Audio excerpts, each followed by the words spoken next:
తర్వాత దేశవ్యాప్తంగా నియోజకవర్గాల పునర్విభజన చేసేందుకు కేంద్ర ప్రభుత్వం సిద్ధమవుతోంది. 2027లో నిర్వహించే జనాభా లెక్కల ఆధారంగా ఈ ప్రక్రియను చేపట్టింది. ఇప్పుడు 2027లో జనాభా లెక్కలైతే తీయబోతుంది. అప్పుడు దాని ఆధారంగా వీటి యొక్క పునర్విభజన అనేది చేసే అవకాశం కనబడుతోంది.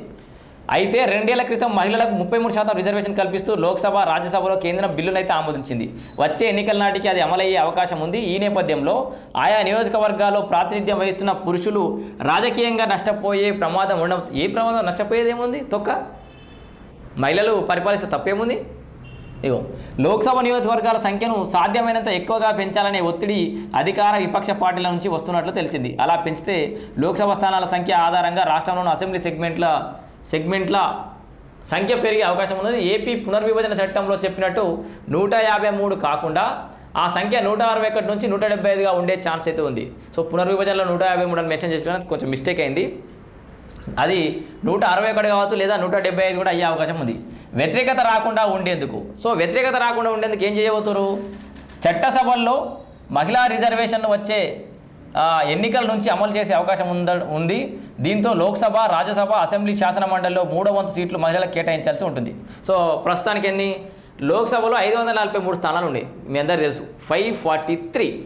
దీంట్లో సుమారు 180 సీట్లను వారికే కేటాయించాల్సి ఉంటుంది. సూపర్. 540లా ఎన్ని? 180 మంది ఎంపీలు మహిళలే ఉంటారు. దీంతో పెద్ద సంఖ్యలో పురుష నేతలు తమ సీట్లను త్యాగం చేయాల్సి ఉంటుంది. త్యాగమా? మీ గురించి రాసి పెట్టాడేమన్నా? ఇగో అయితే అధికార విపక్ష పార్టీలనే తేడా లేకుండానట పురుష నేతలు దీనికి సిద్ధంగా లేరని చర్చ జరుగుతుంది. సిద్ధంగా లేకపోతే మొత్తం మహిళలకు ఇచ్చి పడేరు, వీళ్ళకి పరిపాలించ చేత కాకపోతే. అన్ని పార్టీలకు వారి సేవలు అవసరమే. ఈ నేపథ్యంలో పురుష నేతల నుంచి వ్యతిరేకత రాకుండా ఉండేందుకు లోక్సభ సీట్లను పెంచాలని చెప్పేసి కూడా ఆలోచిస్తున్నారట. సో మరి ఏ రకంగా వీటి యొక్క పునర్విభజన చేస్తారు, మరి ఏందనేది ఒకసారి మనం క్లియర్గా చూసే ప్రయత్నం చేద్దాం.